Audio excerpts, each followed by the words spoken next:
The laughter around the table shimmered like crystal sharp and brittle, cutting through the carols that played softly in the background. Tonight, my father said, raising his glass, we have the privilege of dining with our family's philanthropist. His voice was heavy with mockery. The one who gave up the business world to chase her little projects. Don't worry, sweetheart. We'll make sure you can afford dessert.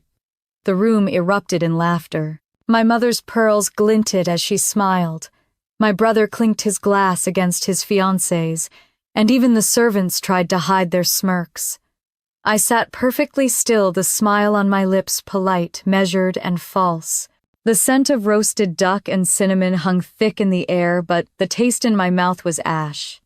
I was back in the Harrington mansion after 6 long years, and it felt less like home and more like an exhibit one, where I was the artifact they all pitied. Come now, Elena, my mother said, touching her napkin to her lips. We're just teasing. You know how your father is. I did. He'd spent his life turning mockery into a language of love. I'd learned to understand it, to endure it, and eventually to stop needing it. But tonight I let him believe I hadn't changed. That was part of the plan. Outside the tall windows, Lakewood shimmered beneath a thin layer of ice. Snow fell steadily, wrapping the world in white silence, while the inside of the mansion burned with golden light and empty pride. My father, Arthur Harrington, sat at the head of the table like a king out of seasoned silver hair, neatly combed, his cufflinks engraved with the family crest. He was still the man who believed control was power and wealth was proof of worth. My mother, Margaret, floated beside him in a silk gown, the color of wine, smiling, as though every guest in the room were a mirror, reflecting her success. My brother Caleb, his tie perfectly straight, leaned back with the confidence of someone who had never been told no. And Sophie, his fiancée, watched me with the kind of curiosity reserved for something both pitiable and entertaining. So Sophie said brightly, swirling her wine, "What do you do these days, Elena?" "Still working on that little freelance thing." Her tone was sweet and venomous, the way only practiced cruelty can be. I met her gaze, smiled faintly, and said nothing. My father chuckled. "She's between ventures, dear. Not everyone's meant to manage real assets." More laughter, Caleb added. "Maybe she's writing a book. Something about learning to live on less." The laughter swelled again, echoing against the marble and glass. It was all performance rehearsed, ritualized, and viciously predictable. "Some people mistake obedience for success," I said softly. The laughter thinned. My father looked up, his eyes narrowing slightly. "And some people," he said, "mistake rebellion for wisdom." His tone was light, but I heard the edge beneath it. We'd played this game before years ago, and back then I had always lost. Not tonight. I reached for my wine, swirling the dark liquid, and smiled as if conceding. "You might be right," I said, my voice even. But then again, I learned from the best. Margaret sighed, a carefully measured exhale that signaled her discomfort. "Let's not make this a debate, darling. It's Christmas." Caleb leaned forward, smirking. "Come on, Mom. A little debate keeps things lively. Maybe Elena can explain how her ventures are going." His smirk widened when I didn't answer. "You're still in that tiny apartment in New York, right?" I nodded once. "Still," I said quietly, "and still paying for it myself." My father laughed. "A true accomplishment these days, survival without achievement." He raised his glass again. "To family success. To those who carry the name proudly." I lifted mine slowly. "To lessons learned," I said. His eyes flickered, uncertain if I meant defiance or surrender. He chose to laugh again, but the sound was brittle. The table gleamed with silver and gold, the candles reflecting off every polished surface. It was a portrait of perfection, the kind. My mother loved everything immaculate, everyone pretending. Yet beneath the surface, the air trembled with judgment. They'd all agreed years ago that I was the family failure, the one who'd embarrassed my father, the one who couldn't handle the family business. I used to believe them. I'd let their words crawl under my skin until I couldn't recognize myself anymore. But that girl had died the day they cast me out. I glanced across the table, meeting Mrs. Porter's eyes. She had been our housekeeper since I was a child. now older, slower, but with the same quiet strength. As she set down a platter of duck, her hand brushed my shoulder, a tiny gesture of kindness no one else noticed. "Good to see you again, Miss Elena," she whispered. I smiled at her. "It's good to be back." Her eyes softened as she nodded, understanding more than anyone else in the room. Sophie poured herself more wine. "You must miss the company sometimes," she said. "Harrington Group has grown so much since you left. Caleb just closed a deal with the governor's office." Caleb grinned. "Well, someone had to keep the family name afloat." "Yes," I said calmly, "and you've done a marvelous job keeping it in the headlines." His smirk faltered. He knew I was referring to the recent scandal rumors of insider trading that the press hadn't quite buried. My father shot me a warning look. "Don't bring business into dinner," he said. "Of course," I replied. "Wouldn't want to spoil the mood." Silence hung for a beat, then my mother clapped her hands softly. "Dessert will be served soon. Let's not forget it's a celebration." I wondered what exactly we were celebrating, their success, my failure, or the illusion that nothing had changed. The grandfather clock chimed 9 times, its sound deep and resonant. The snow outside thickened, pressing against the windows like an audience waiting for the next act. As I watched the snow fall, I thought about the years I'd spent clawing my way back from the edge, about the late nights, the closed doors, the quiet rejections. I thought about the first client who'd trusted me, the first investor who'd believed in what I built. And I thought about the phone resting beside my plate, its screen dark for now, but waiting. Somewhere in that silence, I felt my pulse steady. Let them laugh, I thought. Let them believe I'm still small. Power isn't who laughs the loudest, it's who waits the longest. My father leaned toward me again as if he couldn't help himself. "You know, Elena," he said, "your mother and I worry about you. It must be hard living in that little apartment after growing up here." "No driver, no staff, no control," I interrupted softly. He froze glass halfway to his lips. "Freedom suits me better." He set the glass down, his knuckles white. "Freedom," he repeated like it was an insult. "That's what people say when they can't afford comfort." Maybe, I said, meeting his eyes. Or maybe it's what people say when they finally can. Mrs. Porter cleared her throat gently. "Pardon me, sir. Dessert is ready." My father nodded stiffly, still holding my gaze. I turned toward the window again. Outside the lake was a sheet of frozen silver beneath the falling snow.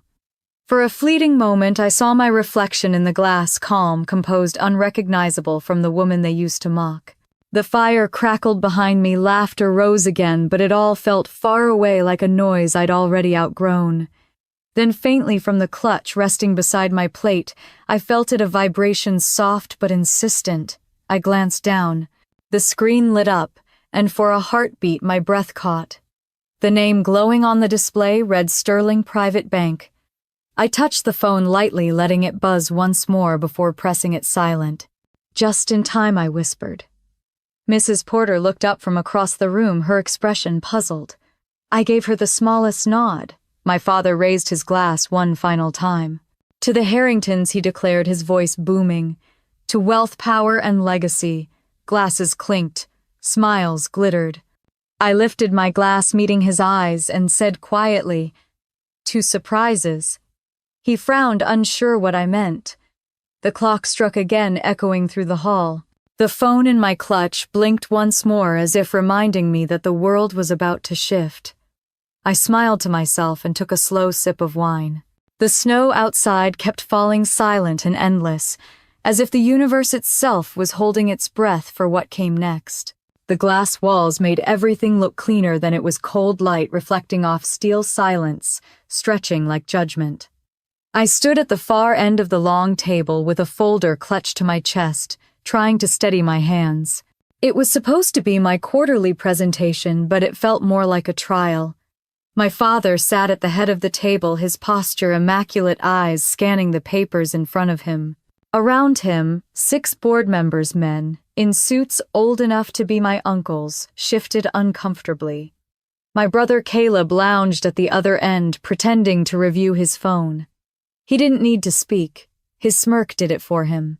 "This report is embarrassing," my father said, finally, his voice crisp as breaking glass. "Over budget, behind schedule, inconsistent data. Do you even understand how this reflects on our name?" He didn't look at me. He didn't need to. The weight of the room already had me pinned. I opened my mouth. "Dad, the supplier delayed." He raised a hand. "Excuses don't pay dividends, Elena." His tone was so casual it hurt more than shouting. "We don't operate on emotion here. We operate on results." A soft chuckle rose from the end of the table, one of his allies trying to win points. My throat went dry. "I filed the new proposal 2 weeks ago," I said quietly. "It included adjustments to—" "I don't want adjustments." His gaze lifted at last, sharp and glacial. "I want performance." Every word hit like a verdict. Behind him, the city glittered through the glass wall, New York at its most merciless. I glanced at Caleb, hoping for support, but he only met my eyes and gave a small, satisfied smile. "This company doesn't reward mediocrity," my father continued. "Not even within the family. You'll step down as project manager immediately. HR will handle your transition paperwork." For a moment, I thought I hadn't heard right. My heart stuttered. "You're firing me." He leaned back in his chair, folding his arms. "You'll thank me one day. Failure builds character, assuming you can afford to keep learning." Someone near the window stifled a laugh. I felt the sting of tears pressing behind my eyes, but I refused to give him the satisfaction. "I worked for this," I said, barely above a whisper. "You told me if I proved myself, I told you to earn it," he cut in. "And you didn't." The silence after that felt heavier than anything I'd ever carried. One by one, the men stood gathering their papers, avoiding my eyes. The scrape of chairs on marble was the only sound. Caleb lingered, last sliding his phone into his pocket. "It's not personal," he said softly, though the gleam in his eyes betrayed the lie. "Dad just expects perfection." "Perfection or obedience?" I asked. He smiled thinly. "Same thing here." I stood there alone as they filed out, the sound of their footsteps fading into the corridor. My reflection stared back at me from the glass, small, pale, humiliated. I forced my breathing to slow. If I cried, he'd win again. When I finally left the room, the receptionist looked up, startled. She couldn't have been more than 22, nervous in her new role. "Mr. Harrington said to collect your badge," she murmured. I handed it over without a word. She hesitated. "He said to wish you luck." "Luck," I said softly. "That's for people without leverage." Outside, the winter air hit me like punishment. The sky was a slate gray, clouds thick with snow. I stood on the sidewalk staring up at the skyscraper that still bore my family's name in silver letters. For years, that building had been my world. Late nights, endless reports, a desperate hope that one day he'd look at me and see more than a mistake. Now I was just another employee exiting quietly. As I walked away, snow began to fall, light and slow, covering the city in indifferent white. My phone buzzed in my pocket. I almost ignored it, but the screen lit up with a name that still made my stomach twist. Mom. Her voice was clipped, practiced. "Elena, your father tells me you're taking a break from the company." "I didn't take it," I said. "He forced it." "Don't exaggerate," she sighed. "People will talk. We'll say you're focusing on personal projects." "I'm not ashamed, Mother." "Well," she said after a pause, "we are." And the line went dead. I stood there for a long time, phone still pressed to my ear, letting the wind numb my face. I didn't cry. The tears would come later when no one could see. That night, I packed the few things from my office into a single suitcase and rented a studio apartment on the east side. It was the size of my old walk-in closet with a leaky radiator and peeling paint. But when I closed the door, the silence felt clean. I sat on the floor eating takeout noodles from a paper box, staring at the single lamp flickering in the corner. For the first time, I wasn't surrounded by his voice. I thought I'd feel free. Instead, I felt invisible. Days blurred into weeks. I sent out resumes, waited for replies that never came. Every rejection email ended the same way: we've decided to move forward with candidates who have stronger references. Stronger meant approved by my father. My savings shrank. I took temp jobs, answering phones, filing papers, whatever paid enough for rent. People whispered when they learned my name. "You're that Harrington," they'd ask, eyes wide. What happened? I stopped correcting them. One night, I passed the Harrington Tower again, its windows blazing gold against the dark sky. I watched the top floors where the boardrooms were, imagining my father still there. Caleb beside him, both certain I was finished. My reflection stared back from the glass, older somehow. I whispered to her, "Don't let them be right." The next morning, a thin envelope arrived at my apartment, an official notice severing my stock options and benefits. The letter was signed by my brother. I laughed, a sound brittle and sharp. So that was it, they'd erased me completely. That same evening I went back to Lakewood to retrieve the last of my things. My mother was waiting in the sitting room, a glass of wine in hand. "You look exhausted," she said. "Maybe this is a sign. You could use some time to reflect." I stared at her. He fired me in front of the entire board. She waved a hand. "It's business, darling. Nothing personal. That's easy to say when you're not the one humiliated." Her expression hardened. "Don't be dramatic. Your father knows what's best for the company. You embarrassed him." "By trying, by failing," she snapped.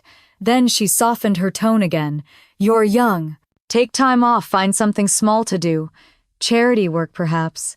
You've always been good with people." Her words stung worse than anger. She didn't mean to be cruel, she simply didn't know how to be kind. Caleb entered, loosening his tie. "Mom's right, Ellie. Maybe a break's what you need. Figure out what you're good at." I looked at him, my voice calm. "I already know what I'm good at. You just never gave me the chance."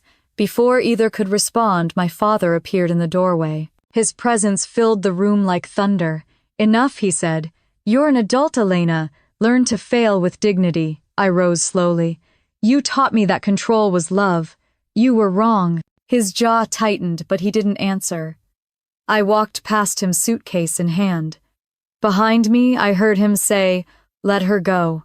She'll be back when she learns her place." I didn't turn around. Outside, snow drifted in thick waves under the lamplight. My cab hadn't come yet, so I sat on the bench by the gate, the cold seeping through my coat. For a while I just breathed, watching my breath fog in the air. That was the night I stopped being a Harrington. Not because they disowned me, but because I chose to leave behind the part of me that needed them. I thought of everything I'd lost: the office, the title, the illusion of family. Then I thought of what I still had: time, Will, and a mind they'd never believed in. The gate light flickered. My cab pulled up. I looked back once at the mansion, warm light glowing in the windows, silhouettes moving inside. "They think I'll crawl back," I whispered. "They don't know I'm learning to walk."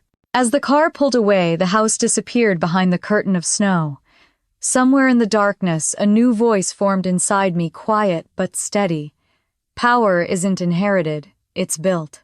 By the time I reached the city, dawn was breaking pale and gray over the skyline. The streets were empty, the world silent. I unlocked the door to my apartment, dropped my bag, and stood by the window watching the snow melt on the glass. Tomorrow, I told myself, I'll start again. And for the first time, the thought didn't feel impossible. The job posting was for a temporary receptionist at a mid-size investment firm on Madison Avenue. The pay was modest, the hours long, and the tone of the ad was almost apologetic. But I took it. Pride had already cost me enough. The following Monday, I showed up in a gray wool coat and worn leather shoes, carrying a single notebook and the kind of determination that comes from having nothing left to lose. The office of Whitaker and Bell was a far cry from the marble corridors of Harrington Group. The carpet was faded, the desks cluttered with paperwork and coffee stains, the elevator doors squeaked when they closed. And yet it felt oddly human, messy, imperfect, alive. My supervisor, a kind, middle-aged woman named Carol, smiled when she greeted me. "Phones ring non-stop. Clients are impatient. You'll do fine." It was the first time in months someone had spoken to me like I was capable. By the end of my first week, I'd memorized every extension, every client name, and every habit of the partners who barely noticed me. One always left his coffee untouched. Another corrected people for saying stocks instead of equities. They saw me as background noise, which suited me perfectly. After years of scrutiny, invisibility was freedom. Every evening after the phones went quiet, I stayed late filing documents, reading reports I wasn't supposed to. It wasn't rebellion, it was education. I wanted to understand the system that had cast me out, and little by little it began to make sense. Numbers didn't care about last names. Money respected only intelligence and timing. One afternoon, a young man stormed out of the partner's office, his face flushed with frustration. He was tall, mid-20s, with the look of someone too bright to play by old rules. He nearly collided with my desk. "Sorry," he muttered. "No problem," I said, offering a polite smile. "Rough meeting," he gave a short laugh. "They don't see it. None of them do. I'm trying to build the future, and they're still talking about quarterly margins." He shook his head. "I'm Alex." "Elena," I replied. "Receptionist by title, listener by default." That made him grin. "Then you're already the smartest person in this building." He sat down across from me, uninvited, but unbothered, and launched into an animated explanation about his project, a digital platform for decentralized investments. Half of what he said went over my head, but the passion in his voice reminded me of something I'd buried long ago: belief. "The financial world is rigged," he said. "Same people, same families, same rules. I want to change that." I smiled faintly. "You're not wrong, but they'll never hand you permission." "Then I'll take it," he said simply. He left a business card on my desk before he walked away. A week later, he called and asked if I wanted to meet for coffee. I almost said no, but something in his tone, earnest, defiant, made me say yes. We met in a small cafe downtown. He had a laptop full of sketches, code, and projections. "I need someone who understands structure," he said. "I'm a builder, not a strategist. You seem like both." "I'm just a receptionist," I said. He looked at me as if I'd told him the sky was green. "Not with the way you ask questions." That was how it began. Two people sitting in a noisy cafe planning something that didn't yet have a name. We worked at night after our day jobs, drafting business plans, creating mock portfolios, pitching investors who thought we were delusional. Most turned us down. A few listened. One took a chance. We called it Solstice Capital. The name came to me one evening while watching the city lights flicker against the winter sky. "The longest night," I told him, "followed by light." Alex nodded. "Then let's make it shine." The first year was brutal. We worked out of a subleased space above a laundromat in Brooklyn. The radiator hissed, the Wi-Fi barely worked, and the paint peeled from the walls. But we had laptops, caffeine, and conviction. I handled logistics strategy and investor relations.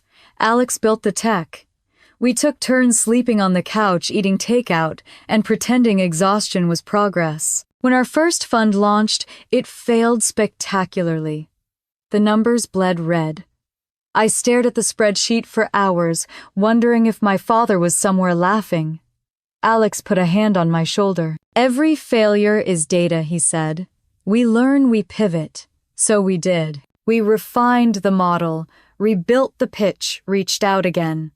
By the end of year 2, one investor became 5, 5 became 20. The growth was slow but steady, the kind that comes from discipline, not luck. For the first time in my life, I wasn't trying to prove something to anyone. I was building something for myself. Late one night, as we finalized the year-end reports, Alex looked up from his laptop. "You never told me why you started doing this." I hesitated. "Because once someone told me I wasn't enough, I believed him for too long." He nodded thoughtfully. "Whoever he was, he's wrong now." By the third year, Solstice Capital was managing hundreds of millions. Forbes ran a small feature calling us an underdog disruptor shaking Wall Street's foundations. I clipped the article and tucked it into a drawer, not to show anyone, but to remind myself how far I'd come. One morning, I opened my inbox to find an email from Sterling Private Bank. Your portfolio has reached premium client status. We'll assign you a dedicated wealth advisor. I stared at the words for a long time. The irony was delicious. The same financial circles that once whispered about my downfall now wanted my attention. That night, Alex brought a bottle of cheap champagne to the office. We sat on the floor laughing, exhausted, surrounded by cables and empty pizza boxes. To the broken ones, he said, raising his glass. Because we build better. I clinked his glass. To the underestimated. We drank, and for a moment I allowed myself to feel the triumph, not loud or dramatic, but quiet, earned. Still, there were nights when I woke up at 3 a.m., heart pounding, the echo of my father's voice in my head. Control is everything. Maybe he was right in his way, but he'd never understood that control didn't mean domination. It meant direction. And this time I was steering my own life. Months passed and success became routine. Investors called us visionaries. Clients sent gifts. The office moved into a sleek downtown tower with a view of the Hudson. We hired a team, built departments, expanded overseas. I still answered some emails. Myself, old habits die hard. But the receptionist's desk was now just a memory. One evening I found myself standing by the window of our new office, looking out at the skyline. Below me the city pulsed with light and motion. I thought of the girl who'd walked out of her father's building with nothing but humiliation. And I whispered, "You made it." But beneath the pride there was something else, a restlessness I couldn't name. Success hadn't erased the old wounds. It had just buried them under marble and glass. Every time I saw a Harrington Group headline, I felt a flicker of old fire. Then one day it came back into my world, in a way I hadn't expected. I was reviewing quarterly reports when Clara, my assistant, stepped in with an envelope. "This came by courier," she said. "No return address, but the seal looks expensive." I frowned and opened it. Inside was a single cream-colored card embossed in gold. "Family Christmas Eve dinner, Lakewood Estate. We'd love for you to join us." My mother's handwriting looped across the bottom, formal, elegant, practiced. "Father and I are eager to see you." I stared at the words until they blurred. 5 years.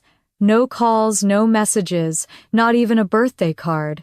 Now suddenly they were eager. The envelope smelled faintly of pine and control. I laughed quietly to myself. Not because it was funny, but because it was inevitable. The empire that once banished me was calling me home. And for the first time I realized something my father never would. Sometimes silence is the loudest answer. I folded the card, slipped it back into the envelope, and placed it on my desk. Whatever they wanted, they'd get their answer soon enough. The letter sat on my desk for 3 days, half buried under reports and contracts. Every time I glanced at it, I felt a dull pull in my chest, a mix of curiosity and dread. It wasn't just paper. It was the echo of everything I'd left behind. The gold seal glimmered faintly under the office light, and for a moment I thought about throwing it away. But I didn't. I couldn't. Because no matter how far I'd come, part of me still wanted an ending. On the 4th morning I picked it up.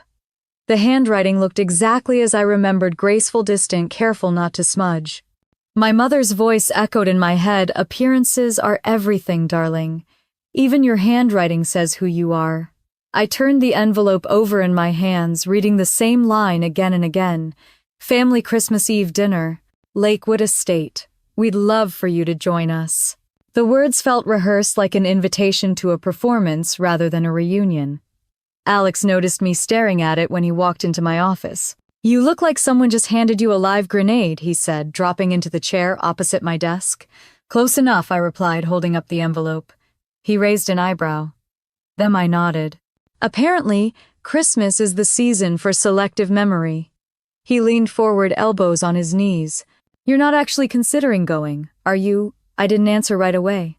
I could still picture my father's face that night, the contempt, the certainty that I'd never rise above failure. "Maybe," I said finally. "Maybe I need to see what's left of them." "Elena," his tone softened. "They don't deserve that kind of power over you anymore." "I know," I said quietly, But it's not for them, it's for me.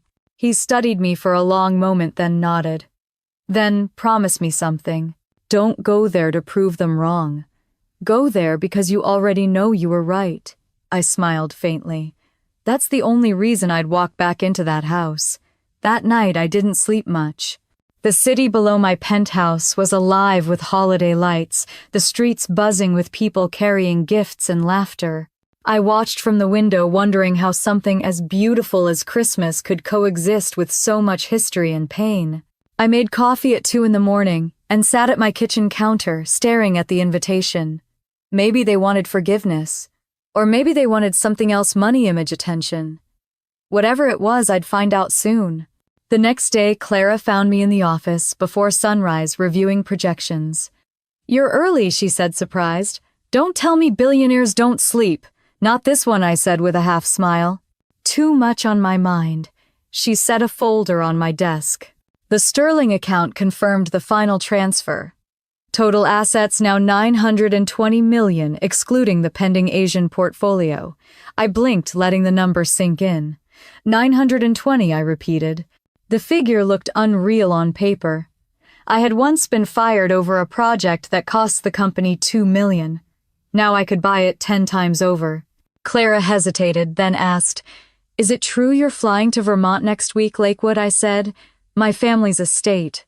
Her expression tightened. "You sure that's a good idea?" I'm not sure of anything, I admitted.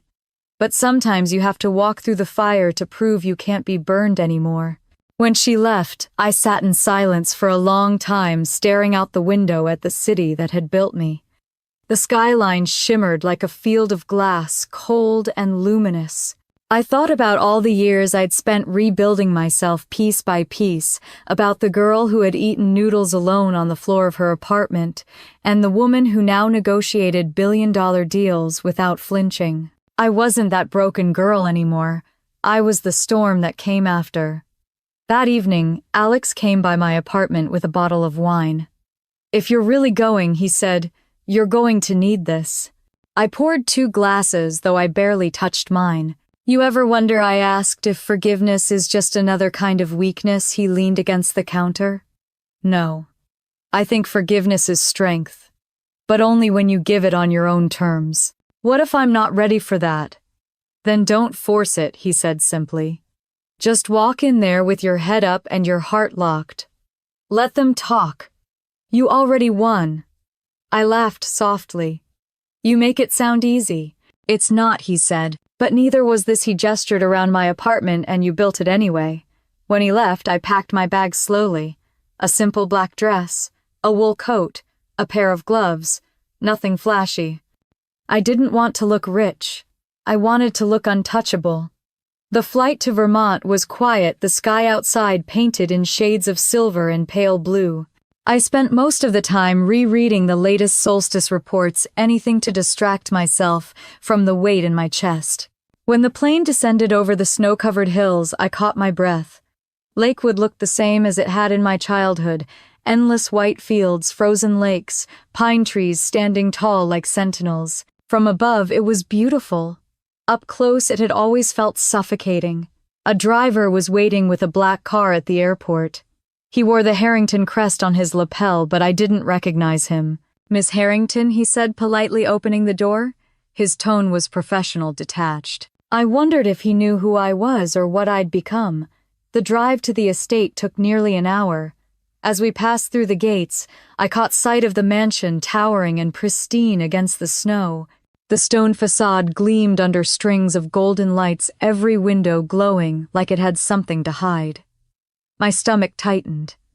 It was exactly as I remembered, perfect on the outside, hollow within.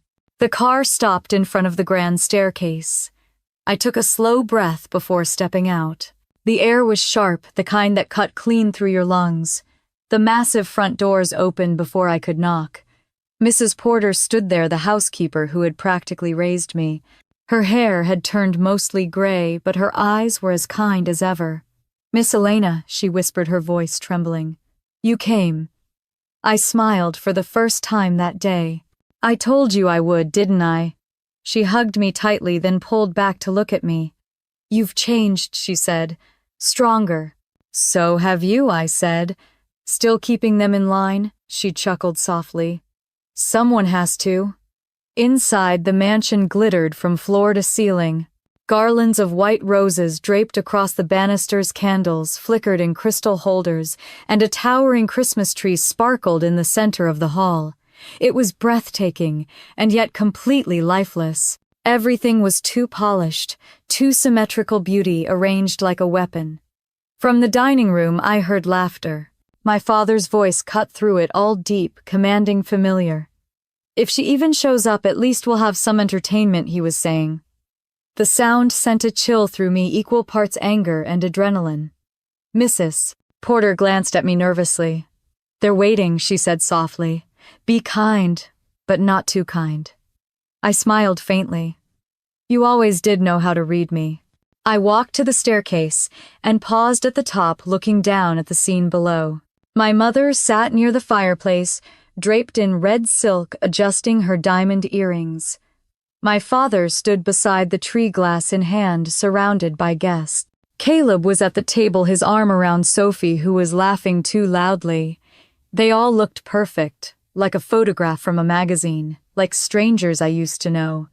For a heartbeat, I considered turning around. I could still leave. Walk out, fly home, pretend this invitation had never arrived. But then my father's laughter rose again, sharp and familiar. It sounded exactly like it had 5 years ago when he'd told me I wasn't enough. So I exhaled, lifted my chin, and began walking down the stairs. The sound of my heels on the marble echoed through the hall, crisp and deliberate. Conversation faltered. Heads turned. My mother's smile froze halfway. My father's expression barely changed, just a flicker of surprise quickly buried under arrogance. Elena, my mother said, standing. You made it. Of course, I said calmly. I wouldn't miss the performance. Caleb grinned. You're on time. That's new. Traffic was light, I replied smoothly, and I didn't want to miss the show. My father raised his glass. Then let's begin, he said. Try not to embarrass yourself this year. I smiled faintly. I'll do my best, Father. The tension settled around us like frost on the windows. As I took my seat across from them, I felt strangely calm. Let them laugh, I thought. Let them play their games. They still believed they were in control, but the truth was simple. This time I wasn't the one walking into their world. They were walking into mine. The dining room smelled of pine-roasted duck and money.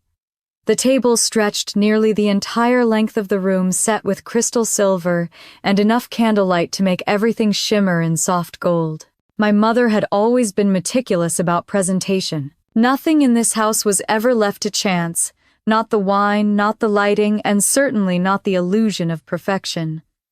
Dinner is served, my father announced as if he were the host of some political gala. He gestured toward the long table where everyone was already seated, Caleb and Sophie to his right. A few family friends scattered among them, each one a mirror of the same self-importance I'd grown up around. I took the seat furthest from him near the end of the table, the same spot they had placed me in the last time I'd been here, when my worth had been measured in silence. The first course arrived. Lobster bisque delicately poured into porcelain bowls with the Harrington crest. I stirred mine slowly, watching the steam rise. My mother gave me a rehearsed smile from across the table. It's been far too long, darling. I was beginning to think New York had stolen you from us forever. Maybe it just borrowed me, I said softly.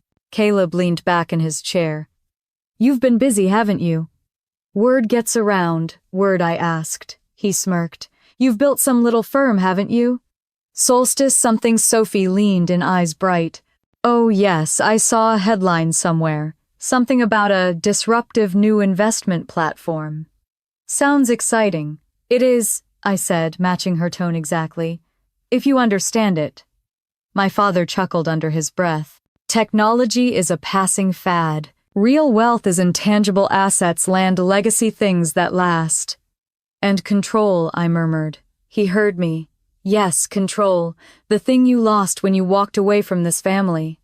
I smiled faintly. Maybe I just learned how to hold it differently. The conversation paused. Only the sound of cutlery filled the air. Sophie decided to break the silence with her usual brand of casual cruelty. It must be so hard managing things on your own.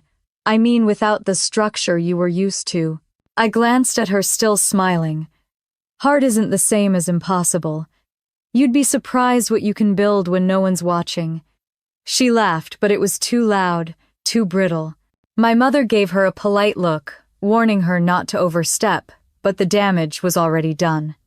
When the main course arrived, my father stood again to make a toast. He loved speeches, especially when they came at someone else's expense. To family, he said, raising his glass.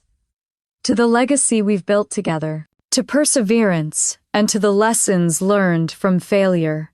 Everyone echoed the words, to family. The sound of clinking crystal filled the room. I raised my glass last. To lessons learned, I said. Some of us take longer to learn, but we catch up eventually. His smile faltered for just a second. Then, as if to reclaim control, he said, So, Elena, tell us, are you still renting that apartment in the city, or have you finally bought something of your own? There it was, the jab disguised as curiosity. I'm comfortable where I am, I said. Comfortable, he repeated, savoring the word like wine. That's one way to put it. He turned to Sophie. You see, comfort is relative. Some people think having a paycheck is comfort. Others understand that true comfort comes from legacy. Sophie nodded eagerly like a student trying to impress a teacher. Exactly. Stability. That's what matters, Caleb laughed. Well, we can't all be CEOs, right? I leaned back, tilting my head slightly. No, but some of us can build them from scratch. He blinked, not sure how to respond. My mother stepped in, smiling tightly. Let's not make this about business, please. It's Christmas. Yes, I said. Let's not pretend it's about family either. The room went quiet. My father's voice hardened. Don't start this again. I didn't, I said softly. You did, 5 years ago. His eyes met mine, cold and sharp. You were unprepared. You made mistakes. I saved the company from your recklessness. And from me, I said. That's right, he snapped. You weren't ready. Ready for what to obey? The question hung there, suspended between us. The same one that had ended my career, my place, my peace. My mother set her glass down gently. This isn't the time, Elena. No, I said, keeping my voice even. It's exactly the time. The fire crackled in the corner, filling the silence. My father's face was stone. You always confuse defiance for strength, he said. And you always confuse control for love. The words came out before I could stop them, and when they did, I realized I wasn't shaking anymore. I wasn't afraid of him. Not tonight. Sophie looked like she wanted to disappear. Caleb looked furious but said nothing. My mother stared at the tablecloth as if she could hide in its folds. Mrs. Porter entered quietly, refilling glasses. Her hand brushed my shoulder as she passed. It was a small gesture, but it steadied me. My father laughed suddenly, a short, bitter sound. Well, he said it's comforting to know failure builds such confidence. I smiled back. And denial builds such fine dining. For a second even, he looked startled. Then he raised his glass again. To confidence, then. May it one day pay your bills. I raised mine in return. Don't worry, Father. It already does. He frowned. We'll see about that. We sat in tense silence for a few moments. I could feel everyone's eyes on me, waiting for me to crack, to cry, to beg like before. But I only took another sip of wine and said nothing. Outside, snow began to fall harder, pressing against the tall windows. The storm was coming, but inside, the real one was already here. Tell me, Caleb said finally, trying to lighten the mood. Do you ever miss it? The business, the pressure, what did you call it, discipline? I smiled. No, I don't miss being controlled. I learned something you haven't. And what's that? That freedom pays better, he scoffed. We'll see how long that lasts. My mother clapped her hands lightly, forcing a laugh. Enough about money, please. It's Christmas. Let's talk about something joyful. Sophie leaned toward me again, syrupy sweet. Oh, I have something joyful. We're finalizing the guest list for the wedding. You'll come, of course. I'll think about it, I said. You'll love it, she insisted. The venue's in Italy. Private island. Exclusive crowd. The governor's wife might attend. I met her eyes and smiled. So will the bill collectors. Her face froze. Caleb shot me a warning glare. My father cleared his throat. Enough. Let's not forget where you came from, Elena. Oh, I haven't, I said. I just stopped pretending it's where I belong. The piano started playing softly from the corner, Mrs. Porter, trying to ease the tension. The familiar notes of Silent Night floated through the air, fragile and haunting. My father finished his wine, his expression unreadable. You've changed, he said finally. I had to, I replied. You made sure of it. He smirked. You sound proud. I am. The clock in the hallway struck 9, its echo filling the room. For a long moment, none of us spoke. The fire hissed, the piano played, and outside snow buried the world in white. I sat back, my hands folded neatly in my lap. I could feel the storm within me quieting into something sharper, calmer. They still thought I was playing their game. They still thought I was losing. But they hadn't seen the board change yet. When I finally looked up, I caught Mrs. Porter's gaze across the room.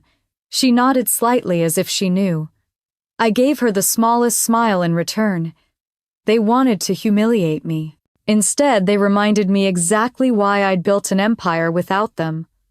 Let them laugh tonight, I thought. Tomorrow, they'll remember who they dismissed. And by then, it'll be far too late. The letter arrived on a gray morning in late November, hand-delivered by a courier who looked too polished for the neighborhood. I was at my desk, finishing a call with a Singapore investor, when Clara poked her head in. This just came for you, she said, holding a thick cream envelope sealed in red wax. The emblem pressed into it, a crest of 2 lions, was unmistakable. Harrington, my family. For a moment, I just stared at it. I hadn't seen that seal in 6 years. My stomach tightened, not with fear, but with something heavier, memory. I dismissed Clara with a nod, waited until the office door closed, then turned the envelope in my hands. It smelled faintly of pine and wealth, the kind of scent my mother used to spray on Christmas linens. I broke the seal, carefully unfolded the heavy cardstock, and read, Family Christmas Eve, Dinner, Lakewood Estate. We'd love for you to join us. Signed, simply Father and Mother. No apology. No explanation. Just formality. I let the letter fall onto my desk. The sunlight cut across it like a spotlight, bright and cruel. 6 years of silence, of erasure, and this was their attempt at reconciliation. No, it wasn't reconciliation. It was performance. I leaned back in my chair, watching the skyline beyond the glass. The city glittered below, sharp, alive, mine. They had taken everything from me once, but they couldn't take this. Not anymore. The door opened again, and Alex stepped in, his laptop under one arm. He caught the look on my face and frowned. What's that? I didn't answer right away. He crossed the room, picked up the letter, and read it. Wow, he said finally. That's bold. Bold, I repeated, my voice dry. That's one word for it. He set it back down. You're not actually thinking about going, are you? I don't know. Elena, his tone softened. They didn't invite you because they missed you. They invited you because they need something. I know, I said quietly. But maybe I need something too. What could you possibly need from them? Closure, I said. A chance to see what's left of them when they realize I'm not their failure anymore, he exhaled. You really think that'll change anything? Not for them, I said. For me. He studied me for a long moment, then nodded. Then promise me something. What? When you walk in there, do it as the woman who built her own empire. Not the girl they tried to break. I smiled faintly. That's the only way I'd ever walk back through those doors. That night I took the letter home and laid it on the kitchen counter beside a glass of wine. I stared at it for so long that the wax glinted under the light like blood. My reflection in the window looked like someone else, older, stronger, harder. The kind of woman they'd never expected me to become. I thought of my father's voice that day in the boardroom. Failure builds character. He had said it like a curse. I had turned it into prophecy. The next morning, I called my mother's assistant. The voice on the line was cold and efficient. Mrs. Harrington's residence. How may I help you? This is Elena, I said. A pause, then too quickly. Of course, Mrs. Harrington will be delighted to hear from you. I doubted that. The phone clicked, and then my mother's voice came through perfectly smooth, perfectly practiced. Elena, darling, how lovely. Mother, I hope the invitation reached you. We've been talking about having the family together for ages. 6 years, I said flatly. A tiny pause. Well, better late than never. Why now she hesitated. It's Christmas. It's family. And your father, well, he'd like to see you. To see me or to see how much I've become worth. Her tone sharpened.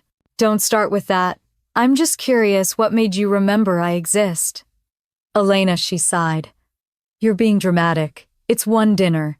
For appearances' sake, if nothing else. Appearances, I repeated. Of course. So you'll come. I looked out the window at the city skyline where the morning light was cutting across the rooftops. Yes, I said finally. I'll be there. When I hung up, I felt strangely calm. It wasn't peace, it was purpose. The following days blurred into work and routine, but beneath it all was an undercurrent of anticipation. Every decision felt deliberate, as if I were preparing for war. When the team gathered in the boardroom to finalize year-end numbers, I barely heard them. My mind was already at Lakewood, walking through memories I'd buried under ambition. On Friday afternoon, I met with my banker from Sterling Private. Mr. Collins, efficient as always, slid a report across the table. Congratulations, Miss Harrington, he said. Your accounts now total $920 million. You qualify for our Ultra Premier client tier. I almost laughed. Ultra Premier, I repeated. That sounds expensive. He smiled politely. Exclusivity always is. When the meeting ended, I sat in my car and opened my phone. The screen glowed with numbers that would have made my father's jaw tighten with envy. 920 million. The same man who had called me a disappointment now ran a company valued at half that. I wondered if he knew. I wondered if it would matter. That evening, Alex stopped by my apartment. He found me sitting on the couch with a glass of whiskey, the Lakewood invitation lying open beside me. You still thinking about it? He asked. I already said yes. He nodded slowly. Then I guess you're ready? I don't know if anyone's ever ready to go back there, I said. He sat down next to me. Maybe not. But you're not going back as their daughter. You're going back as the storm they created. I smiled at that, a small, sharp curve of my lips. I'll take that. Before he left, he handed me a small box wrapped in dark green paper. Early Christmas gift, he said. Inside was a gold watch, simple, elegant, engraved with words so faint I had to tilt it toward the light. Time favors the patient. I looked up at him. Thank you. He shrugged. You waited 6 years. Seems about right. The next morning, I booked a flight to Vermont. First class, direct, no return date.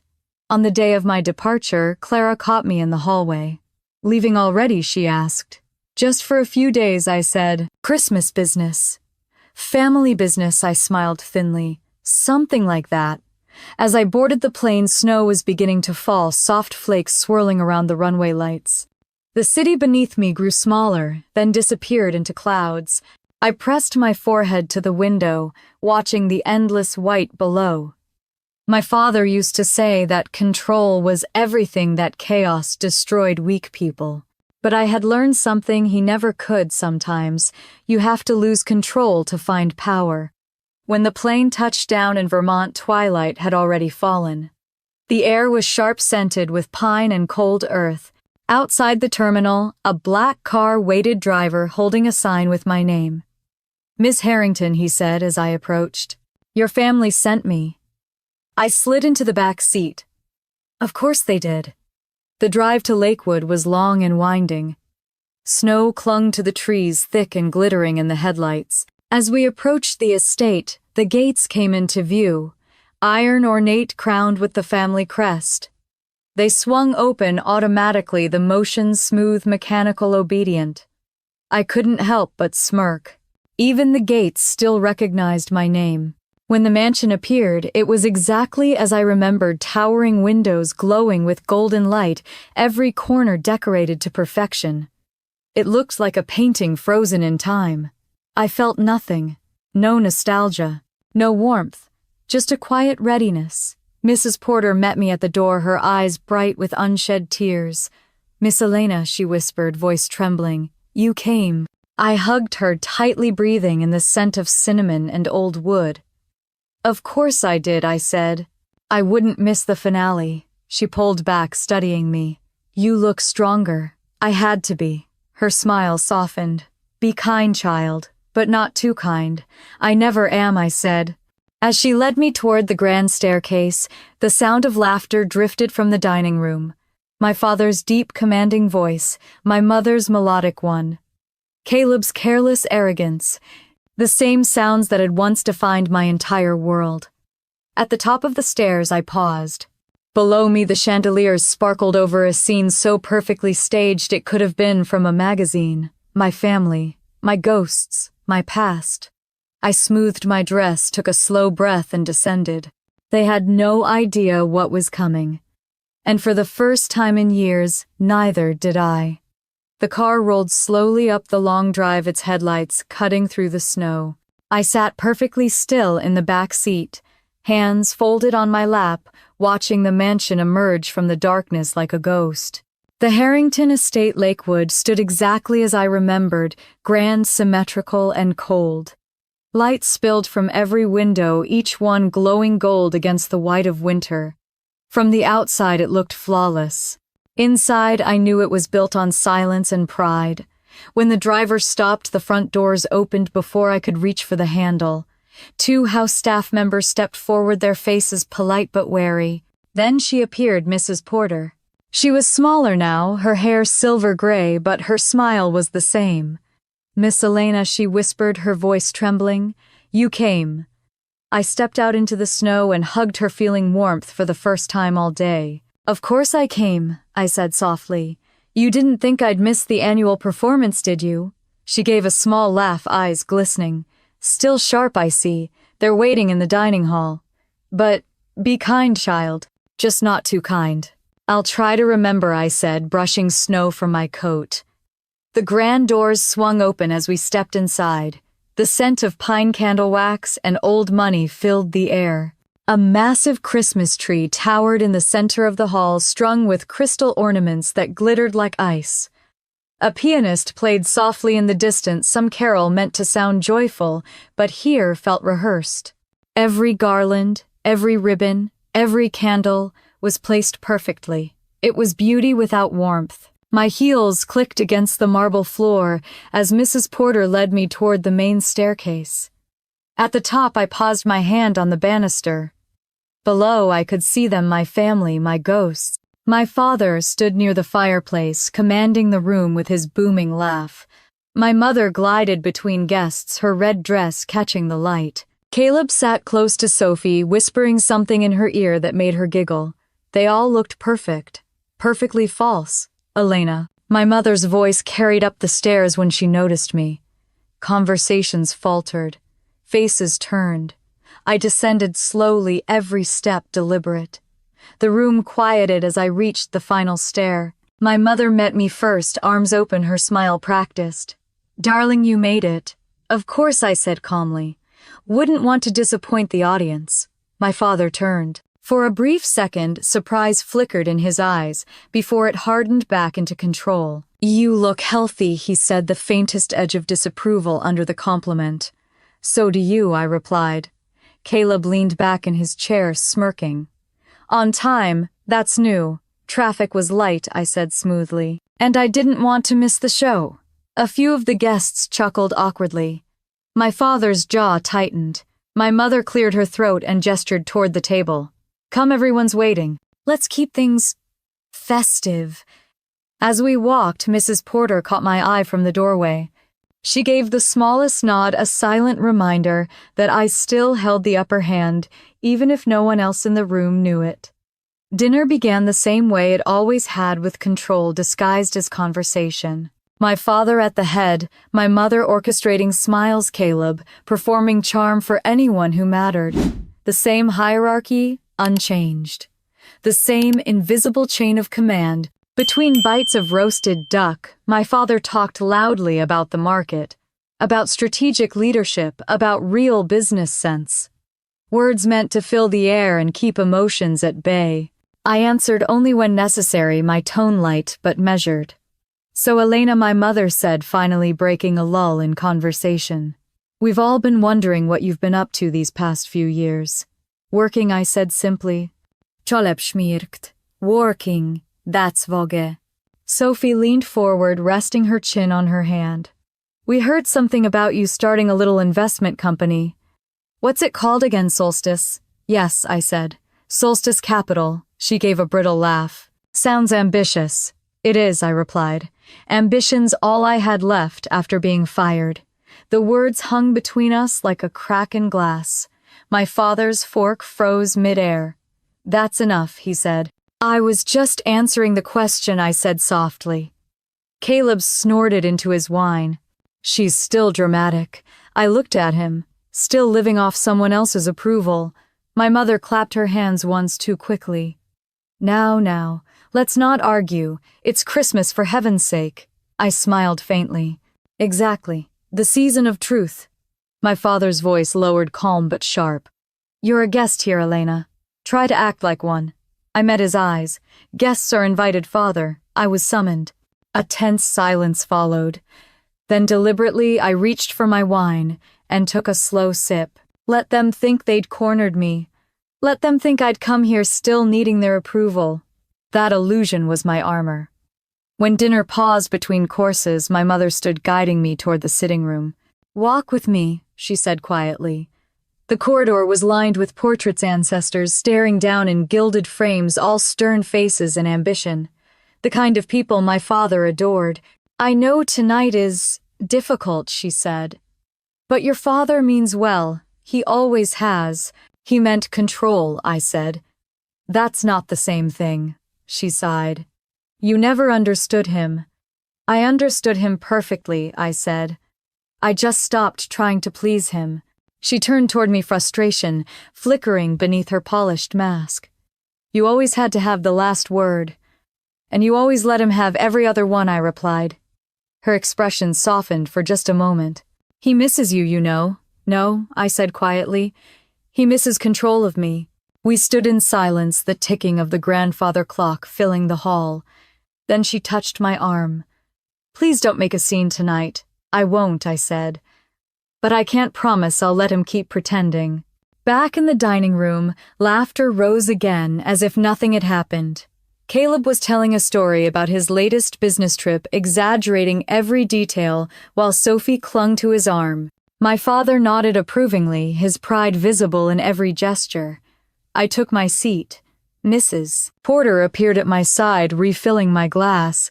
Her hand brushed mine briefly, and she whispered, "They don't see it yet." I glanced at her. "See what?" "That they're already losing." My gaze drifted back to my father. He was laughing again, loud and unrestrained, certain of his power. I smiled faintly, then let them laugh. Outside, snow began to fall harder, blanketing the windows in white. Inside, the air felt heavier with every passing moment. When dessert was announced, my father stood to make another toast. "To family," he said, his voice booming. "To legacy and to those who carry it forward." I raised my glass too, meeting his eyes. "To the lessons we learn, especially the ones we never forget." Our eyes locked, neither of us blinking. Around us, the laughter continued, the clinking of crystal and silver filling the silence between us. But beneath it all, something had shifted. For the first time in years, he looked uncertain. As the evening drew on, I caught my reflection in the window, composed, unreadable, a stranger even to myself. I'd spent years building walls out of logic and steel. Now, standing in the house that had built my fear, I realized something simple: I wasn't afraid anymore. When the clock struck 10, Mrs. Porter appeared in the doorway again. "Dessert is ready, sir," she said to my father. Then she glanced at me and added quietly, "The table's waiting." I nodded once. The table was waiting. So was my revenge. I turned to my father and smiled politely. "Shall we?" He didn't realize it yet, but by the end of the next hour, the world he controlled would no longer belong to him. The dining room glowed under the chandelier, a soft golden haze that made everything look too perfect to be real. Crystal glasses sparkled, silver cutlery shone, and the air smelled of pine and roasted duck. It was a scene pulled straight from one of my mother's magazines, spreads beauty without warmth. The table stretched long enough to separate me from my father by several lifetimes.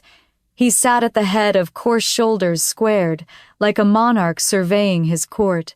Around him, conversation buzzed, a symphony of shallow laughter and subtle one-upmanship. "Everyone," my mother announced, her smile wide and rigid, "thank you for joining us for another Harrington Christmas. Let's make this a night to remember." My father raised his glass. "To family," he declared, his voice carried effortlessly. "To legacy, and to the values that made us who we are." "To family," the others echoed. The sound was polite, hollow. I raised my glass last. "To lessons learned," I said quietly. My father's eyes flickered toward me. The first course was served. Across the table, Caleb was already deep in conversation with one of my father's business partners, bragging about the firm's international expansion. "We've doubled profits in the last quarter," he said. "Harrington Group remains unmatched in the market." My father smiled proudly. "As it should be. We built this name with hard work and discipline. Not shortcuts, not luck. Not everyone has the stomach for the game," Caleb added, his tone casual but pointed. I sipped my wine, and some mistake cruelty for competition. He froze for a second, then smirked. "Still sensitive, I see." "Still insecure," I replied without raising my voice. Sophie laughed too loudly, trying to break the tension.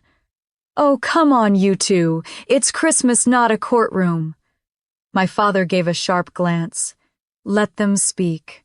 It's been a while since Elena had anything to say worth hearing. I looked at him, calm, steady. 5 years to be exact. 5 years since you quit, he said. Or should I say fled? I smiled faintly. I thought of it more as relocating. His laugh was sharp and humorless. "You always did like fancy words to dress up bad decisions." My mother intervened with her trademark diplomacy. "Let's focus on the positives. Shall we, Elena? You've been in New York all this time, haven't you, doing?" "What exactly building?" I said simply. Caleb leaned forward, his grin slick with arrogance. "Building what?" Your ego, Sophie giggled. "Oh, I remember now. Didn't you start some kind of boutique firm? What's it called again?" Solstice Capital," I said. "We manage global investment portfolios." My father chuckled. "A hobby then." "A company," I corrected. He waved a hand. "Words. Scale is what matters." I met his gaze. "Then you'll appreciate that I understand it better than most." A tense quiet spread across the table. My mother cleared her throat. "Well, it's wonderful to see everyone succeeding in their own way." "Yes," my father said, smirking. "Some ways just happen to be more measurable than others." I set down my fork. "You mean visible?" He tilted his head, feigning confusion. "What's the difference? Visibility doesn't always equal value," I said. "Some of us learn that the hard way." He studied me for a long moment, then smiled, a slow, deliberate curve of the lips that I remembered all too well. "Tell me, Elena," he said, "do you ever regret walking away from the family business?" "Every day," I replied. He leaned back, satisfied, until I added, "Regret that I didn't do it sooner."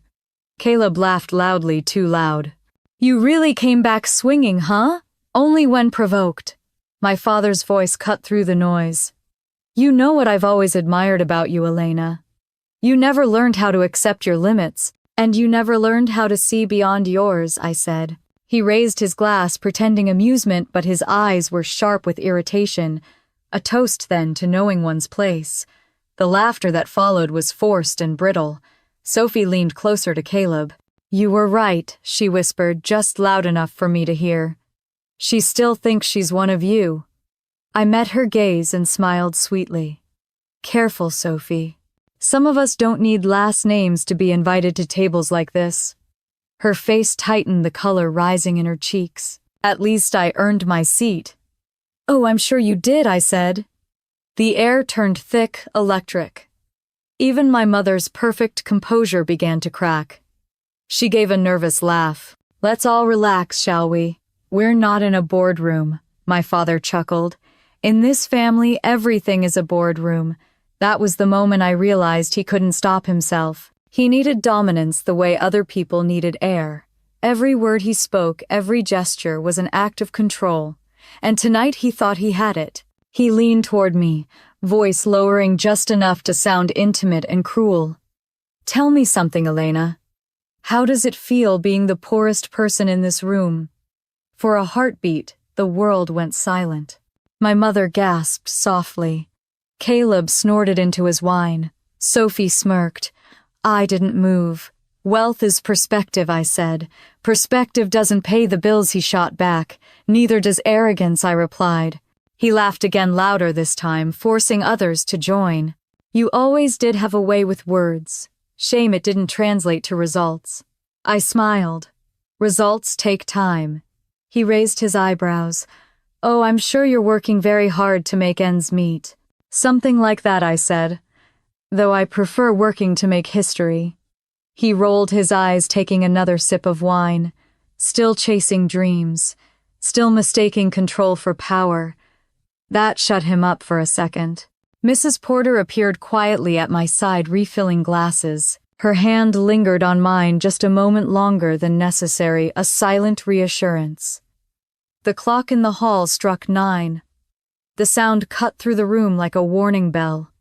My phone buzzed beside my plate. I glanced down. The screen lit up with a name that froze the air inside me. Sterling Private Bank. My father's voice broke the silence. Something wrong, bill collector calling. I picked up the phone. Excuse me, I said calmly. He scoffed. On Christmas Eve, business can wait unless you're that desperate. I smiled faintly. Desperation isn't really my brand. I pressed the phone to my ear. Miss Harrington, came the voice of Mr. Collins, precise and professional. I wanted to confirm the transfer. Your account now totals $920 million. Congratulations. The words echoed like thunder inside me, though my face remained still. Thank you, I said evenly. Merry Christmas. When I ended the call, the room was watching me. Caleb grinned.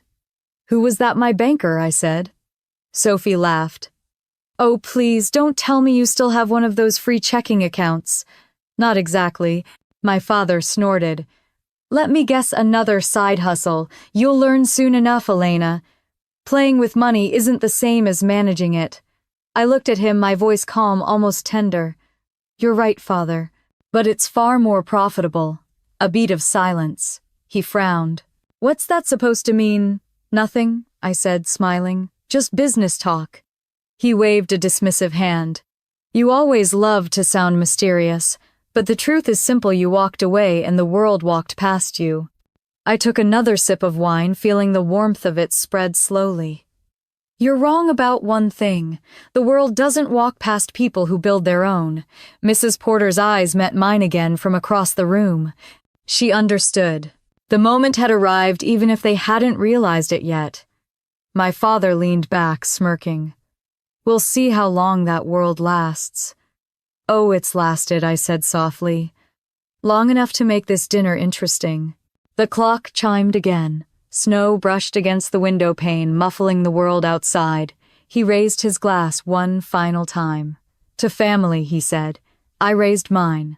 To surprises. He frowned, slightly confused by my tone. I smiled. You'll understand soon enough. And as laughter rippled weakly around the table, my phone buzzed again, another message from Sterling Private Bank. Transfer confirmed. Merry Christmas, Miss Harrington. I placed the phone face down beside my plate and looked across the glittering table at the family that once called me worthless. They thought I'd come here to beg. They didn't know I'd come to end it. The silence after my words felt heavier than the snow falling outside. My father's laughter had died somewhere between disbelief and irritation, and now only the faint clinking of cutlery filled the room. Across the table, Caleb shifted in his chair, glancing between us with the restless look of a man who senses danger but doesn't yet know where it's coming from. "Interesting tone, Elena," my father said finally, his voice too smooth. "Care to elaborate on that little?" Surprised, I took my time finishing the last sip of my wine before setting the glass down gently. "Not really. You wouldn't appreciate the numbers." Sophie giggled nervously. "Oh, I love numbers. Come on. Tell us, what kind of surprise could you possibly mean?" I smiled. "A financial one." My father leaned forward, amusement returning to his face. "Oh, I see. You've finally paid off your student loans." The table erupted in polite laughter, forced and brittle. I didn't join in. Instead, I turned to Mrs. Porter, who stood quietly at the corner of the room, her hands clasped behind her back. "Maria," I said, "would you mind bringing my phone charger from the study? I believe we'll need some proof for our dear guests tonight." She blinked, startled, but nodded quickly. "Of course, Miss Elena." As she left, Caleb chuckled. "What's this A presentation? Don't tell me you've come to pitch us on one of your pet projects." "Not a pitch," I said softly. "Just a reality check." My father leaned back in his chair, clearly entertained. "Well, you've certainly learned how to dramatize a moment. Let's hear it then. What great achievement are we celebrating?" I met his eyes. "You called me the poorest in the family, father." I thought I should correct the record. His grin faltered slightly. "Is that so?" "Yes." The door creaked open again as Mrs. Porter returned with my phone and charger. She handed it to me discreetly, her eyes flicking to my father and back. I unlocked the screen, scrolled once, and turned the display so the table could see the email that had arrived minutes earlier. Sterling private bank account confirmation, total assets $920, 00000. The room froze. Sophie's glass slipped from her fingers and shattered on the floor wine, spilling across the white linen like a dark wound. Caleb muttered something under his breath. My mother's hand flew to her mouth. And my father simply stared. "That's not possible," he said finally. I tilted my head. "You're right. It's not possible for you. Where did you—" How he stopped, catching himself before the question could sound like weakness. "This is some kind of trick." I turned the phone toward him again. "Would you like to call my banker? He's very polite." He didn't reach for it. Caleb tried to laugh, but it came out brittle. "You expect us to believe you're worth almost $1 billion. I don't expect anything," I said calmly. "I'm simply correcting an assumption." Sophie's voice was a whisper. You really have that much?" I met her eyes. "Apparently enough to make you drop your glass." My mother spoke next, her tone trembling between disbelief and pride. "Elena, why didn't you tell us? Would it have made a difference?" I asked. "Would you have spoken to me differently? Treated me like more than an embarrassment?" She opened her mouth, but no sound came out. My father recovered enough to lean forward again, his eyes sharp with calculation now, instead of mockery. "If this is true, then perhaps you've learned something after all. You see, success does run in the family." I laughed softly. "You think this came from you?" "I gave you the tools," he said firmly. "The drive." "No," I said. "You gave me the hunger. The rest I built while you were too busy laughing." He stood abruptly, the chair scraping against the marble. "Watch your tone." "Or what?" I asked, rising too. "You'll fire me again." The silence that followed was thick enough to choke on. Caleb stood too, trying to diffuse the tension. "All right, let's all calm down. This is ridiculous."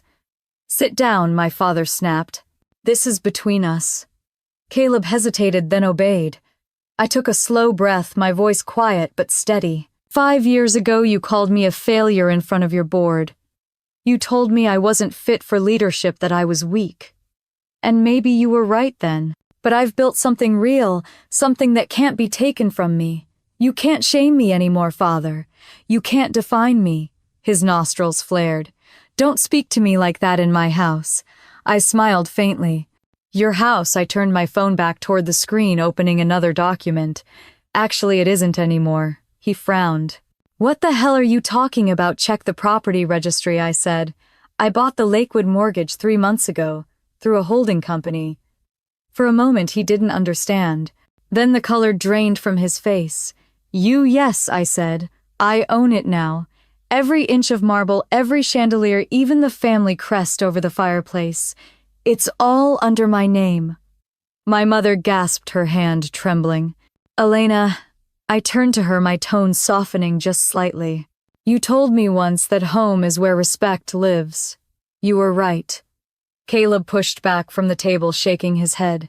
"You can't do that. You can't just buy." "I can," I said. And I did. My father slammed his palm against the table, sending silverware clattering. Enough of this nonsense. I met his anger with silence, letting him fill the space with noise. When he finally stopped chest heaving, I said quietly, "You taught me control was everything, but control isn't power, Father. Freedom is." He stared at me, speechless. The door creaked again, Mrs. Porter hovering nervously at the threshold. "Mr. Harrington," she said softly, "there's a call for you from the bank. They're asking to confirm a change in ownership regarding the estate deed." His head snapped toward her. "What?" Her eyes darted to me. I think it's true, sir." The last bit of color vanished from his face. He sank back into his chair as if the strength had been pulled from him. My mother reached for his hand, but he didn't take it. Caleb sat frozen, staring at me like I was something he'd never seen before.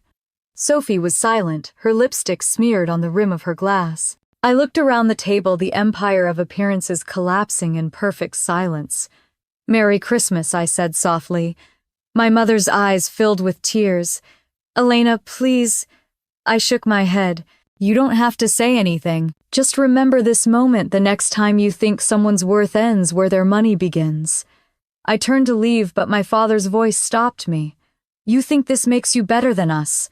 I faced him one last time. "No," I said. "It makes me free." The words seemed to echo through the hall long after I'd spoken them. As I walked toward the door, Mrs. Porter followed quietly, tears glimmering in her eyes. "You did what you had to," she whispered. I nodded. It wasn't revenge, Maria. It was truth. Outside, the night air bit against my skin, clean and sharp. Snowflakes drifted down in slow spirals, melting on my coat. I paused on the porch, looking back through the window. Inside, my family sat motionless, a tableau of disbelief and pride, shattered in one stroke. I took a long breath, exhaling clouds into the cold. My phone buzzed again. A new message from Mr. Collins, transfer verified. "Congratulations, Miss Harrington. Estate registration complete." I smiled. "Merry Christmas to you too," I murmured, sliding the phone into my clutch. The snow crunched beneath my heels as I walked toward the waiting car. Behind me, the house stood quiet, the lights still glowing warm against the dark, like a lie that refused to admit it had been exposed. For the first time in years, I didn't feel like I was leaving home. I felt like I was finally walking into it. The morning light crept through the curtains of my hotel suite, pale and cold. Aspen had gone quiet after the storm, the mountains wrapped in white and silence. I sat at the window with a cup of black coffee, watching the snow drift lazily across the empty street below. For the first time in years, I felt nothing pressing against my chest. No anger, no fear, just stillness. The phone on the desk buzzed, breaking the calm. I glanced at the screen. Unknown number. I almost ignored it, but something made me answer. "Elena," the voice said. It was my mother. "Good morning," I replied, my tone even. "Are you still in town?" she asked softly. "Your father, he's not himself today." I let out a breath. "I imagine not. He didn't sleep," she continued. "He stayed in his study all night. He won't speak to anyone, not even Caleb. I think you should come by." I hesitated. "Why?" "Because I think it's time," she said simply. There was something in her voice, fragile, tired, almost human. "All right," I said. I'll come at noon. When I hung up, I sat in silence again, staring at my reflection in the window. My own face looked unfamiliar, stronger, older. I'd dreamed of this day for so long, of the moment they would see me for who I really was. But now that it had happened, all I felt was a strange kind of peace, the quiet that follows after a storm has already done its work. By noon, the sky had cleared. The road to Lakewood shimmered under a thin glaze of ice. The house looked different when I arrived, smaller, somehow humbled by the snow. Mrs. Porter met me at the door, her eyes red but warm. "Miss Elena," she whispered, "it's good to see you again." "You too," I said softly. "How is he in his study?" "Your mother's waiting in the conservatory." The conservatory smelled like citrus and pine. My mother sat by the window, wrapped in a cream-colored shawl. The sun made her look delicate, almost translucent. When she saw me, her eyes filled with something between relief and guilt. "You came," she said. "You asked?" She gestured toward the seat across from her. "Coffee, please." For a while we just sat there, the clinking of porcelain filling the silence. Then she spoke. "I read about your company this morning. Forbes, Bloomberg, even the Times. They're all talking about you." I smiled faintly. "I imagine Father isn't thrilled about that." Her lips curved into something like a sad smile. "He's processing. Is that what we call it now?" She sighed. "You're still sharp. Survival required it." She looked down at her cup, her voice trembling. "We didn't know how to love you properly, Elena. Your father and we thought we were teaching you strength, but we were really teaching you fear." The words caught me off guard. My mother was not a woman who apologized, not for anything. "Why are you saying this now?" "Because it's true," she said. "And because I don't want to leave this life with lies still sitting on my tongue." I stared at her for a long moment. The anger I'd expected to feel wasn't there. Just understanding. "You could have stopped him," I said quietly. She nodded. "I tried, but your father doesn't listen when he's afraid. And you always frightened him, Elena. Why? Because you saw through him. Because you didn't need him." The words landed heavier than I expected. We sat in silence for another moment before Mrs. Porter appeared in the doorway. "Mr. Harrington asked to see Miss Elena," she said. My mother squeezed my hand. "You don't have to. I know," I said, standing. "But I will." The walk to his study felt longer than it used to. The same hallway, the same photographs on the wall, family portraits of people who'd once looked untouchable. Now they seemed like ghosts, remnants of a world that had already fallen apart. When I reached the door, it was half open. My father sat behind the desk, the same one where he'd fired me 5 years ago. He looked smaller now, the edges of his confidence worn away. His tie was loose, his hands clasped in front of him. He didn't look up. "Come to gloat?" he asked, his voice hoarse. "No," I said. "I came to finish what we started." He gave a hollow laugh. "You destroyed everything I built." I stepped closer. "No, I rebuilt what you broke." He finally looked at me then. His eyes were bloodshot, but behind the exhaustion, I saw something else: shame. "You sound like me," he said. "I sound like the version of you that could have been." He exhaled long and slow. "You think I was cruel." Maybe I was. But I was trying to protect this family. From what I asked? From failure. From disappointment. You taught us to measure love and success, Father. And when I didn't fit your definition, you erased me. He stared at his hands. "And now, you have it all. The money, the power. Are you happy?" I hesitated. "I'm free." He gave a dry laugh. "Freedom's just another illusion, Elena. You'll learn that." I leaned forward, resting my hands on the desk. "No, Father. The illusion was thinking I needed your approval to have peace." For a long time, he said nothing. Then quietly, "You always had your mother's way with words." "She found hers," I said. "Maybe it's your turn." His gaze dropped to the drawer beside him. Slowly, he opened it and pulled out an envelope. "I wrote this the night you left," he said. "Never sent it. Didn't have the courage. I didn't move." He slid it across the desk.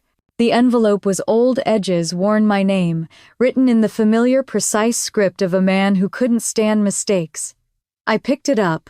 Why give it to me now? Because I don't know how much time I have left to make things right. The words caught me off guard. Are you sick? He gave a tired smile. Just human. I tucked the envelope into my coat. I'll read it later. He nodded. Fair enough. Then after a pause, you could save the company you know. With what you have, you could fix what's left of it. I could, I said. But you won't. I shook my head. Not for you. He looked down again, his voice breaking. Then at least save the people. They don't deserve to lose their jobs because of me. That made me stop. I thought of the hundreds of employees who'd spent their lives building his empire who now faced ruin because of his pride. I'll think about it, I said finally. He nodded slowly. That's all I can ask. When I turned to leave, his voice stopped me. Elena, he said. I looked back. I was wrong, he said quietly. About everything. I didn't answer. I just met his eyes and gave a small nod before walking away. Back in the conservatory, my mother stood waiting. How did it go? Better than I expected, I said. She smiled faintly. He needed to hear you, even if he won't admit it. Outside, the snow had stopped. The sky was the color of glass, pale and endless. As I stepped out onto the porch, the air bit at my cheeks, but I didn't mind. For the first time in years, the cold didn't feel like punishment. It felt clean. At the car, I paused, glancing back at the house one last time. The windows glowed softly against the white. Inside, I could see shadows moving my mother. My father, maybe even the remnants of the people we used to be. I took a long breath, exhaled and whispered to the wind. We're done now. When I slid into the car, I didn't look back again. As the driver pulled away, my phone buzzed. A message from Clara back in New York, transfer complete. The acquisition is officially under Solstice ownership. Congratulations, Miss Harrington. I smiled to myself. Not congratulations, I murmured. Closure. Outside, the road wound down through the mountains, each turn taking me further from the house, from the weight of the past. I didn't know what awaited me in New York. More headlines, more meetings, maybe another empire to rebuild, but for now it didn't matter. For now all I wanted was the silence of snow, the sound of my own heart steady and sure, and the knowledge that for the first time in my life I was finally free. New York was still half asleep when the call came through. Clara's voice trembled slightly on the other end of the line, a mix of nerves and exhilaration. It's done, Elena. The papers are signed. Solstice now owns 100% of Harrington Group. For a moment I didn't answer. I stood by the window of my penthouse, coffee cooling in my hand, watching the skyline wake beneath a pale gray dawn. The city looked eternal, cold, glittering alive. Below, cars moved like veins of light through the streets. My reflection in the glass was calm, almost serene. Send the release, I said, finally. But keep it simple, no celebration. Clara hesitated. Do you want a public announcement? I shook my head, though she couldn't see me. No headlines. Just a statement, ownership transfer complete. That's all. There was a pause. You don't want them to know. They already know, I said quietly. Last night made sure of it. When the call ended, I turned back to the window. I had imagined this moment for years, the moment I'd take back everything that was taken from me. But it didn't feel like revenge. It felt like restoration, quiet and complete. By mid-morning, I was at Solstice headquarters. The glass doors opened to the lobby where employees moved briskly, their energy charged with the momentum of something new. I caught fragments of conversation. She did it. It's official. My heels echoed on the marble floor as I made my way to the boardroom. Inside, the senior executives from both companies waited tense and uncertain. The men who once sat under my father's command now stood when I entered. One of them, a man named Wexler, cleared his throat nervously. Miss Harrington Elena, I corrected. Titles don't matter here anymore. He nodded quickly. Of course. Congratulations, ma'am. I smiled faintly. This isn't about congratulations. It's about correction. The room fell silent. I walked to the head of the table, the same seat my father used to occupy, and placed my hands on the polished surface. Let's start with the truth, I said. Harrington Group failed because it forgot what integrity looked like. It became about control, not vision. That ends today. A few exchanged uncertain glances. Someone near the back murmured, "What does that mean for us?" "It means," I said, "we rebuild not as a family empire but as something real. We'll restructure, rebrand, and redirect 20% of operations to community investment, small businesses, women-led startups, renewable energy." There was a stunned silence. Then Wexler spoke again, his tone cautious. "That's ambitious." I smiled. "Good. If it doesn't scare you, it isn't worth doing." The words hung in the air like oxygen, reviving something that had long suffocated under greed. For the first time, I saw hope reflected in their eyes instead of fear. When the meeting ended, I stayed behind alone in the quiet room. I sat in my father's old chair and ran my fingers along the armrest. The same wood that once felt like judgment now felt like closure. I pulled out my phone and scrolled through the morning's news. The headline was already spreading: Solstice acquires Harrington Group in historic private buyout. Beneath it, a sub-headline: Former Harris reclaims family empire. I almost laughed. If only they knew it wasn't about reclaiming. It was about releasing. That afternoon, Clara brought me the finalized ownership documents to sign. When she handed them to me, her smile was radiant. "You did it. We did it," I corrected. Her expression softened. "Your father's name still carries weight, you know. The markets are calling this a redemption story." "Redemption," I said thoughtfully. "Maybe. Or maybe it's just balance." After she left, I lingered at the window again. Outside, the city pulsed with energy, ambition, chaos, creation. I thought of my father sitting alone in his study, the weight of loss pressing down on him. Once I would have wanted him to suffer for what he'd done. Now I just wanted him to understand. By late evening, I called him. The line rang longer than expected before he finally picked up. "Elena," he said, his voice quiet, almost uncertain. "Hello, Dad." "I wondered when you'd call," he said. "I wasn't sure I would." A pause. Then he asked, "You got what you wanted?" "No," I said softly. "I got what I needed." He gave a low laugh, more weary than bitter. "And what's that piece?" Another pause. "I suppose you've earned it." "I didn't earn it," I said. "I built it." "There's a difference," he sighed. "You sound just like your mother. I'll take that as a compliment." There was a rustling sound on his end, the faint clink of a glass being set down. "You've taken over the company. The board's talking about new leadership. I assume you'll be CEO for now," I said. "But that's not the goal." "Oh, what is?" "To make sure what happened to me never happens to anyone else under our name." He was silent. Then quietly, "You really believe you can change what I built?" "I don't need to," I said. "I just need to fix what you broke." He let out a breath that almost sounded like a laugh. "You've grown colder than I ever was." "No," I said, "just clearer." For a moment, neither of us spoke.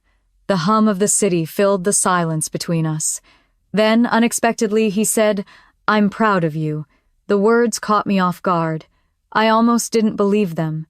"You've never said that before." "I should have," he admitted. "I was wrong about you." I didn't reply right away. My throat tightened slightly. "Maybe we were both wrong," I said.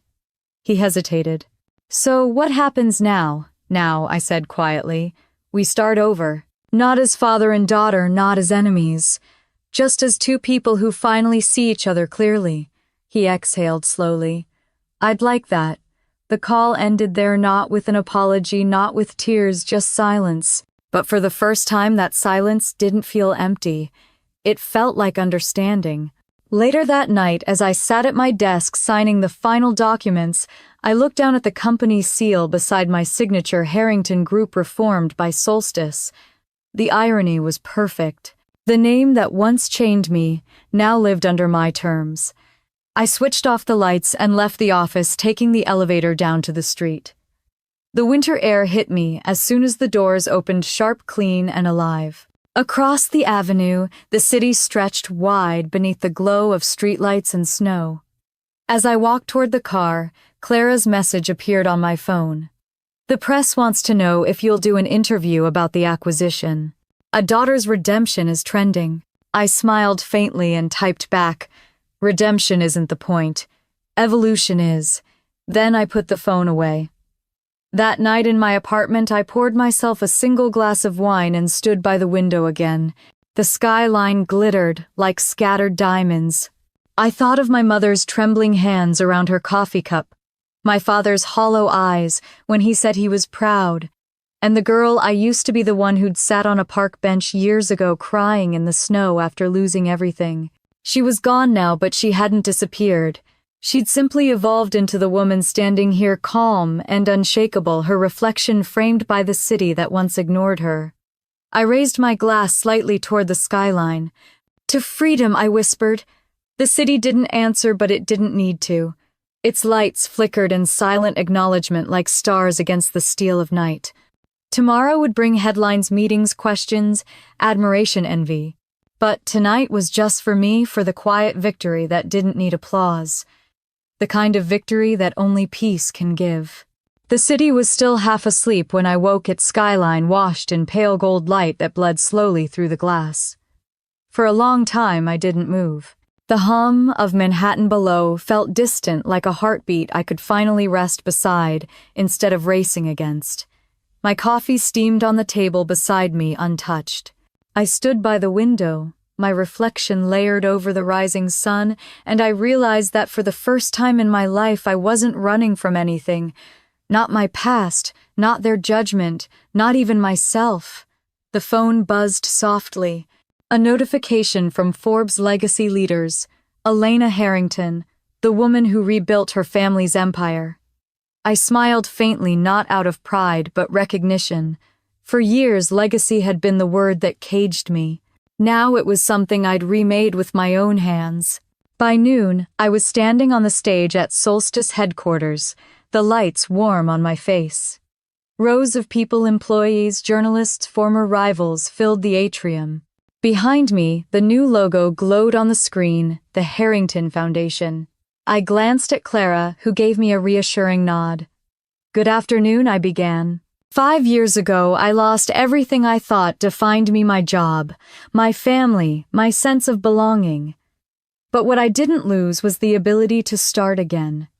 A hush fell over the room. "Power," I continued, "is not control. It's the ability to build without fear." A ripple of applause moved through the crowd, soft at first, then louder. Cameras flashed. I went on.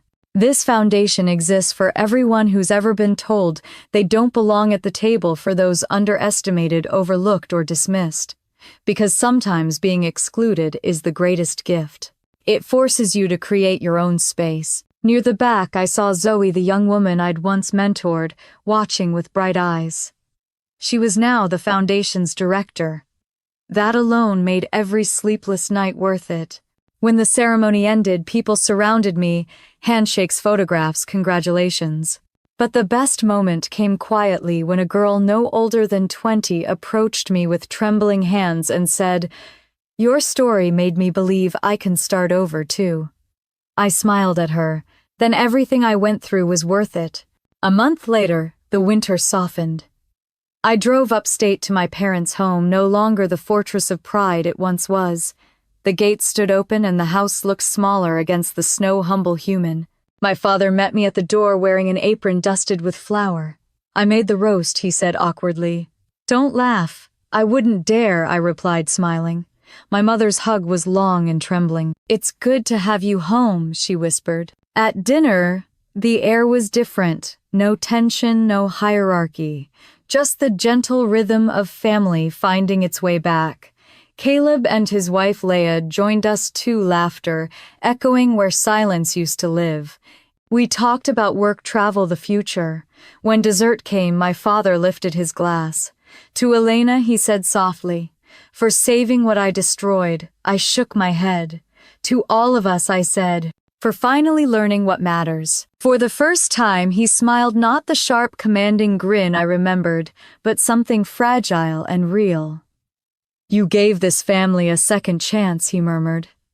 Maybe we gave it to ourselves, I replied. After dinner, I stepped outside into the cold. Snowflakes drifted from the sky, catching the light from the windows. I could see my family inside, talking, laughing, alive. The same people who once broke me were now rebuilding in their own way. It didn't erase the past, but it softened it. I stood by the frozen garden when my father joined me. He didn't speak right away. We just looked up at the stars bright against the night. You've done more with this name than I ever did, he said finally. You built an empire, I said. I just gave it a soul, he nodded slowly. Maybe that was always supposed to be your lesson. He turned back toward the house, but before he stepped inside, he added, I'm proud of you. The words settled quietly in the cold air, and I let them stay there simple, unadorned enough. Later, as I drove back to the city, I thought about how strange it was that closure doesn't come with fireworks. It comes with peace, with silence, with knowing that you've lived long enough to see yourself whole again. When I returned home, the city was glowing. The office building across the street had the foundation's new banner displayed, Empowering Tomorrow Today. It made me laugh, a little too polished, too corporate, but still true. In my apartment, I poured a glass of wine and set up the camera by the window. Clara had suggested I record a message for Solstice's social channels. Something personal, she'd said. Something from you. The red light blinked on. I leaned back in the chair, the city lights framing me, and began. If you've been following my story, I said, my voice steady, you know it wasn't built on perfection. It was built on failure, heartbreak, and more than a few long nights of wondering if I'd made the worst mistake of my life. I paused, exhaling softly. But here's what I learned: being underestimated isn't a curse. It's freedom. When no one expects anything from you, you get to build quietly without permission. You get to rise without applause. And when you finally do, the world can't take it away because it never gave it to you. I smiled faintly. Revenge might feel powerful, but forgiveness is the real strength. Revenge gives you control. Forgiveness gives you peace, and peace lasts. The light from the window caught the rim of my glass, scattering tiny fragments of gold across the table. If this story reminds you of your own fight, I said softly, tell me. Leave your story below. Someone might need to hear it tonight. Maybe someone like I once was, sitting alone, wondering if they'll ever get up again. I glanced at the skyline behind me. Thank you for listening, I said. Stay with me. There are more stories to tell about redemption, justice, and finding yourself when the world tells you you're lost. I reached forward and turned off the camera. The city hummed quietly beneath me, the heartbeat of a place that never sleeps. For a moment I stood there, watching my own reflection fade into the lights beyond the glass. And with a quiet smile, I whispered to no one in particular, your legacy doesn't begin when you win. It begins the moment you choose peace over pride. Outside, the snow fell softly over New York, clean, unhurried, endless. If you're still here listening, maybe it's because a part of this story belongs to you too. So tell me where you're watching, from what you've survived, and what you're building next, because every story of resilience deserves to be heard. And if you're ready for more, stay. There's another story waiting just beyond this one.